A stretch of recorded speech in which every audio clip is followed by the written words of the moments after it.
오늘은 장래하는 요셉이라는 제목으로 말씀 전하겠습니다. 수년 전에 히든 피겨스라는 영화를 보았는데요, 한국어로는 숨겨진 주인공 정도로 번역할 수 있습니다. 3명의 흑인 여배우가 주연을 맡았는데요, 이제 그 당시에는 미국하고 러시아가 우주 개발 경쟁을 벌이고 있을 때였습니다. 그래서 누가 먼저 달에 착륙하나, 그걸 가지고 굉장히 경쟁을 벌이고 있었습니다. 그러면서 기술을 개발하고 또 과학자들을 동원해서 또 수학자들을 동원해서 어떻게 하면 안전하게 달에 먼저 도착할 수 있을까, 그것을 막 경쟁하듯이 했습니다. 근데 이제 또 그 당시에는 이 미국에 흑인과 백인의 차별이 있었어요. 그래서 아무리 과학과 수학에 뛰어난다 하더라도 흑인들은 중요한 직책이 주어지지 않은 거예요. 그래서 중요한 회의나 중요한 결정을 할 수가 없었습니다. 주로 백인들이 이제 다 결정을 한 거죠. 그런데 그 영화를 보면요, 실제 중요한 계산, 실제 중요한 어떤 결정을 누가 하느냐? 수학과 과학에 아주 뛰어났던 3명의 흑인 여성들이 하는 것을 봅니다. 그래서 제목이 뭐냐면 히든 피겨스, 숨겨진 주인공. 보여지는 주인공은 다른 사람들입니다. 보여지는 주인공은 다른 사람들이지만 실제 그 내용, 그 스토리를 보면 숨겨진 주인공들, 히든 피겨스가 있다는 거예요. 오늘 읽은 성경을 보면요, 예수님께서 십자가에 죽으신 이후의 상황입니다. 십자가에 달려 돌아가셨으니까 이제는 장례 절차만 남았어요. 근데 로마법에 따르면 십자가에 처형된 자는 장사를 치를 수가 없었습니다. 왜냐하면 주로 십자가형은 반역자들에게 언도가 되는 형이기 때문입니다. 그래서 시신을 그대로 매달아 두거나 방치를 했습니다. 보는 사람들이 이제 두고두고 경고를 받으라는 뜻이에요. 하지만 유대인들은 이 시신이 해가 지기까지 매장되기를 원했습니다. 신명기에 보면 율법에 나옵니다. 그래서 로마 당국자들도 유대인에게만큼은 예배로 해주는 경우도 있었어요. 십자가형을 당해서 죽었다 하더라도 예외적으로 요청을 하면 내려서 정상적인 장례를 지내게 해 주었습니다. 이제 예수님에게 이제 그 예외적인 것들이 허용이 됐습니다. 십자가에 달려 돌아가셨고 이제 장례를 치러야 되는데 문제가 하나 있어요. 뭐냐 하면은 누가 그 장례를 치르느냐, 이 문제입니다. 왜냐하면 예수님께서 십자가에 달려 돌아가신 공식적인 죄명은 반역죄거든요. 공인받지 않은 유대인의 왕으로 자칭한 거예요. 반역죄로 죽은 십자가형을 받은 자를 이제 시신을 내어달라 그러고 장례를 치르려고 하니까 부담스럽잖아요. 뭐 의심을 받을 수도 있는 거예요. 그 반역에 연루된 사람으로 의심받을 수도 있습니다. 베드로를 보십시오. 너도 그거 도당이라 하면서 하마터면 같이 잡혀갈 뻔했잖아요. 누가 선뜻 나서는 사람이 없었습니다. 그런데 바로 그때 한 사람이 나타납니다. 43절 말씀 우리 같이 한번 읽겠습니다. 아리마대 사람 요셉이 와서 당돌이 빌라도에게 들어가 예수의 시체를 달라 하니 이 사람은 존경받는 공회원이요 하나님의 나라를 기다리는 자라. 아멘. 아리마대 출신의 요셉이 등장을 합니다. 사내들인 공회 의원이고요. 요즘으로 치면은 이제 국회의원 정도 되겠죠.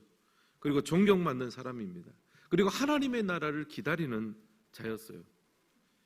근데 요셉이라는 사람은요, 예수님의 공생애 때는요, 아주 적극적으로 예수님을 따라다니지는 못했습니다. 누가복음 2장 50절과 52절을 보면 이렇게 그 요셉의 모습이 나옵니다. 제가 한번 읽겠습니다.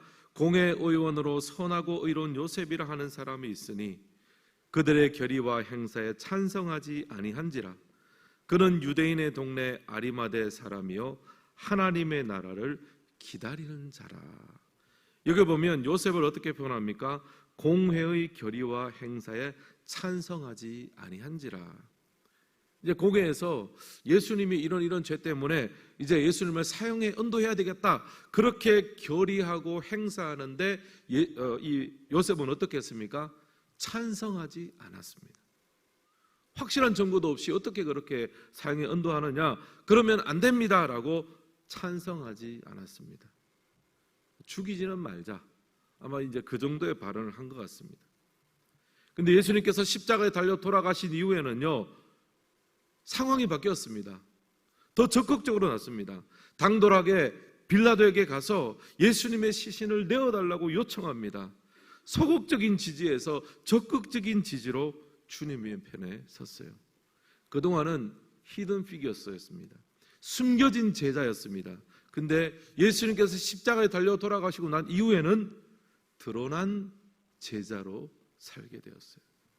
결정적인 순간에 예수님의 장례를 치릅니다. 그리고 또 요한복음에 보면요, 또 한 명의 숨겨진 제자가 예수님의 장례를 준비합니다. 요한복음 19장 39절 말씀 같이 한번 읽겠습니다. 일찍이 예수께 밤에 찾아왔던 니고데모도 모략과 침향 섞은 것을 100리트라쯤 가지고 온지라. 아멘. 니고데모도 십자가에 달려 돌아가신 예수님을 장례하는데 한몫 거들었습니다. 모략과 침향 섞은 것 100리트라쯤 가지고 왔습니다. 장례 준비를 한 거죠. 여러분, 원래 니고데모는 예수님 처음 만났을 때 어떻게 만났습니까? 금방 읽은 이 말씀에도 일찍이 예수께 밤에 찾아왔던 니고데모는요, 예수님을 처음 만났을 때 밤에 찾아왔습니다. 니고데모도 이스라엘 백성들의 영적인 지도자 중에 한 사람이었습니다.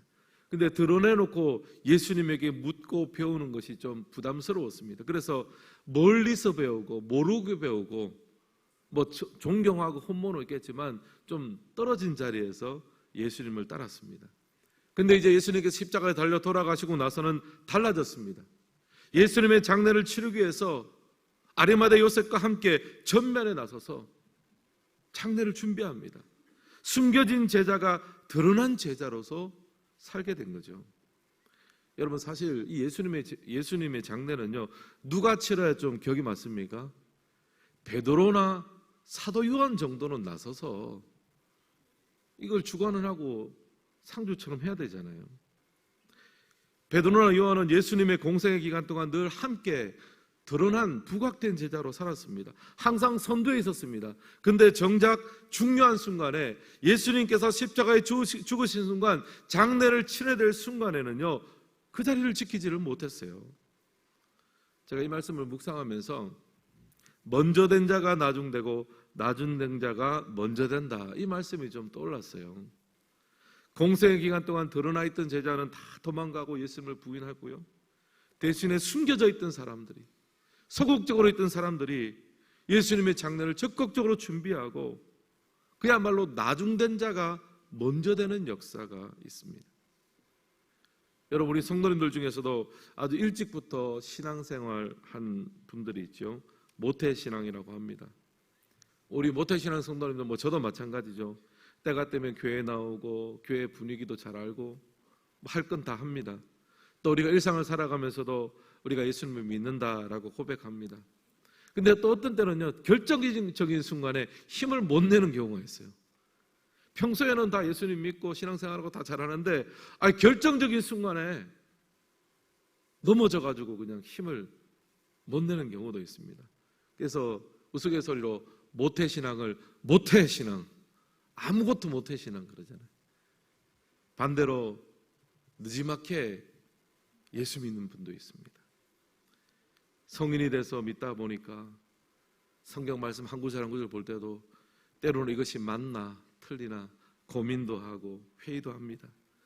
그렇지만 베풀어 주신 은혜에 감사하면서 기도하면서 한 걸음 한 걸음 나가다 보니까 믿음이 탄탄해지고, 비록 드러난 제자는 아니지만 결정적인 순간에 하나님을 선택하고 믿음으로 살아가는 성도들이 있습니다.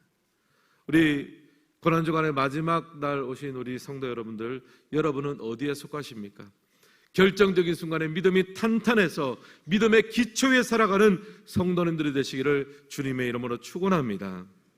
그렇다면 우리 말씀을 보면서요, 도대체 무엇이 이 아리마대 요셉과 니고데모의 태도를 바꾸었을까? 도대체 무엇이 숨겨진 제자도에서 드러난 제자도로 살게 했을까? 어쩌면 이 예수님의 장례를 치른다는 것은 예수님의 제목인 반역죄에 연루되는 위험에 처할 수도 있습니다. 그럼에도 불구하고 자신의 신앙을 드러내고 예수님의 장례를 치르게 된 계기가 무엇일까요? 마가복음을 쭉 살펴보니까요, 요셉과 니고데모는요 예수님의 공생의 가르침을 잘 배웠던 것 같습니다. 그리고 주님께서 십자가에 처형되는 것도 지켜보았을 것 같아요. 그리고 엘리 엘리 라마 사막다리 가상 7원들도 들었습니다. 그리고 주님께서 돌아가실 때 하늘이 어두워지고 지진이 일어나는 것도 보았습니다. 그리고 로마군의 한 백부장이 예수님의 죽으심과 이 모든 현상들을 보면서 이는 진정으로 하나님의 아들이었도다 선언하는 것도 아마 들었을 거예요. 그리고 예수님의 죽음 이후에 성전의 지성소의 휘장이 찢어진 소식도 들었을 겁니다.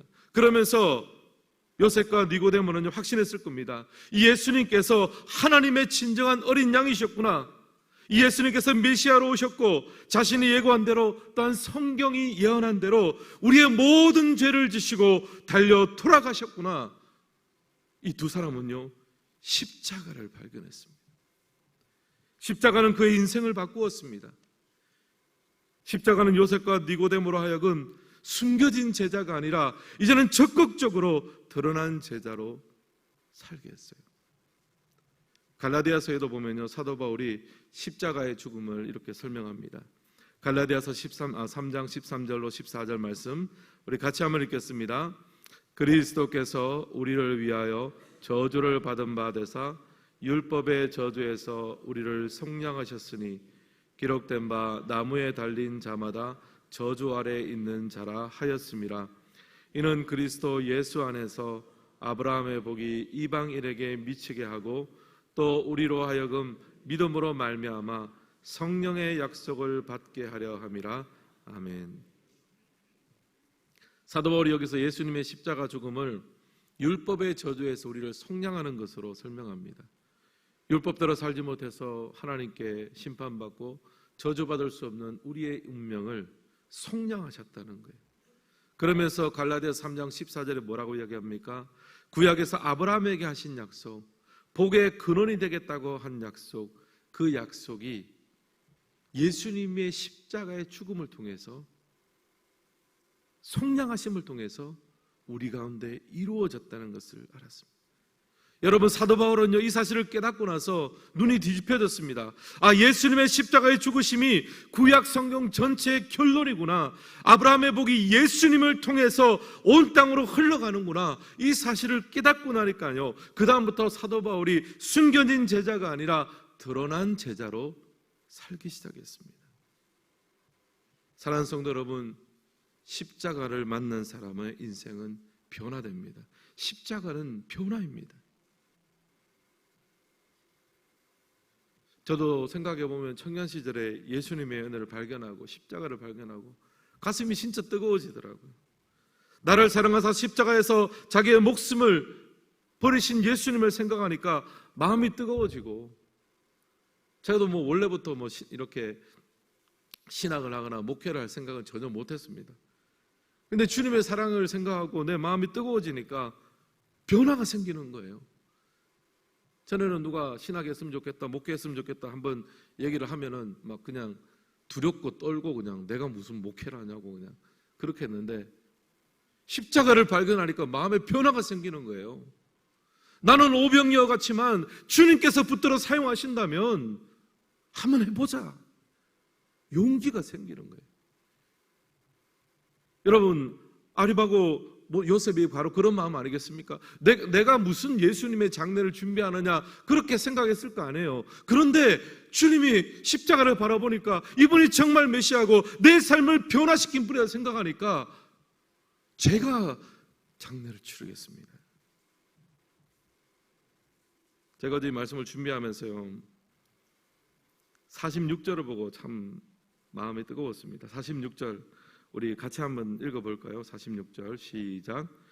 요셉이 세마포를 사서 예수를 데려다가 그것으로 싸서 바위 속 판무덤을 두고 돌을 굴려 무덤 문에 넣으매. 아멘. 여기 보면 요셉이 세마포를 사서 예수를 데려가다 그것으로 싸서 십자가에 달리신 예수님을 실제 그 시신을 세마포를 사서 내린 사람은 바로 요셉이었습니다. 제가 이 말씀을 보면서 참 알고는 있었지만 참 놀랐습니다.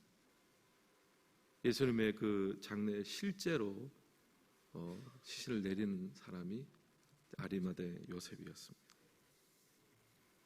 요셉이 그 시간을 평생 기억하지 않았겠습니까? 내가 무엇이가, 나중에 요셉도 이제 예수님 부활하신 것도 알았죠.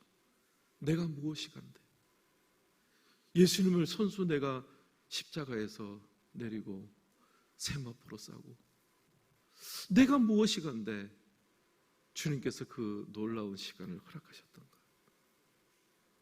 그리고 예수님의 예수님이 부활하시고 난 후에 그 모든 것들이 새롭게 해석되었을 거예요. 십자가는 사람을 변화시킵니다. 십자가는 인생의 목표와 가치를 바꿉니다. 사랑하는 성도 여러분, 오늘 고난주간의 이 마지막 시간, 정말 하나님의 십자가를 바라보며 우리의 삶이 변화되는 역사가 있기를 주님의 이름으로 축복합니다. 숨겨진 제자에서 드러난 제자로 살아가며 나같이 부족한 자에게 예수님의 이 십자가를 바라보게 하여 주시고 그것을 또한 거두게 하시고 주님의 제자로 살게 하신 하나님의 은혜를 찬양하는 그 역사가 있기를 주님의 이름으로 축복합니다. 제게는 여러 선교사님 친구들이 있는데 그 중에 참 2명의 멋진 선교사님 친구가 있습니다. 한 선교사님은 캄보디아에 가서 20년 이상 지금 선교를 하고 있습니다. 굉장히 쾌남이고요, 아주 멋진 분입니다. 자녀들도 4명이 있습니다. 캄보디아에 가서 20년 넘게 그렇게 사역을 하고 너무나 귀하게 쓰임을 받고 있습니다. 하지만 그 선교사님의 이름을 누가 알아주겠습니까? 저는 친구니까 알죠. 그러나 오늘 말씀 보면서 이런 분들이야말로 참 히든 피겨스, 숨겨진 하나님 나라의 주인공이다 생각합니다. 또 한 친구 선교사님은 위클리프 선교에 소속되어 있는데 한국에서는 이제 GBT 선교사입니다. 뭐냐면 미전도 종족에게 신약 성경을 번역해주는 사명을 감당합니다. 이 친구도 신대원 마치고 중앙아시아로 넘어간 지 20년이 넘잖아요. 20년 동안 그곳에 가서 함께 살고 또 언어 공부를 하고 문화를 알고 신약 성경 하나 번역해 주는 것이 그 인생의 전체를 바치는 거예요. 그 민족의 언어로 신약 성경 한 권을 번역하는 것이 그 인생의 비전이며 목표입니다. 누가 그런 사람을 알아주겠습니까? 사람에게는 숨겨진 제자이지만 하나님 나라에서는 드러난 제자가 될 줄을 믿습니다. 돌아보면 우리 모두도 다 동일하죠. 요셉처럼 니고데모처럼 원래는 보이는 사람이 아닙니다. 각자의 자리에서 예수님을 만나고 십자가를 통해서 우리의 삶이 변화되고 내 인생의 가치와 목표가 바뀐 사람, 그래서 누가 알아봐 주지 않더라도 내가 하나님 앞에 히든 피겨스가 돼서 살아가겠습니다. 결단하는 은혜가 있기를 주님의 이름으로 축복합니다. 여러분, 우리가 예수 믿는 사람들이 언제부터 이렇게 용기가 없었습니까? 언제부터 우리가 이렇게 다른 사람의 인정이나 누가 나를 하는 거나 이것이 우리가 목숨 거는 사람이 아니라 드러난 제자가 아니라 숨겨진 제자로서 하나님이 나를 인정하신다면 주님의 변화됨을 살겠습니다. 여러분, 그렇게 결단하는 이 새벽 되시기를 주님의 이름으로 축원합니다. 영화를 마치면 자막이 올라가잖아요. 거기 보면 배우와 제작자들과 스태프들의 이름이 다 올라갑니다. 영화에 우리가 몇 명이나 배우 이름 기억합니까? 한두 명밖에 모르잖아요. 주연밖에 모릅니다. 근데 영화 끝나고 나서 자막들 올라가면 깜짝 놀라잖아요. 이렇게 많은 사람들이 이 영화 한 편을 위해서 고생했는가? 주연만 있는 게 아니라 단역도 있습니다. 지나가는 행인 1, 2, 3, 매 맞는 사람 1, 2, 3, 군졸 1, 2, 3, 그렇게 많은 사람들이 영화를 만드는 데 기여합니다. 사람들은 몰라줘도 영화 자막에는 기록되어 있습니다. 마찬가지로 우리가 하나님 앞에 숨겨진 제자로 살아갈 때, 십자가를 만나고 우리의 삶이 변화되고 사람들은 우리 알아주지 않더라도 하나님이 우리를 알아준다면, 여러분, 하나님 나라의 자막에는 우리의 이름이 다 기록되어 있을 줄을 믿습니다.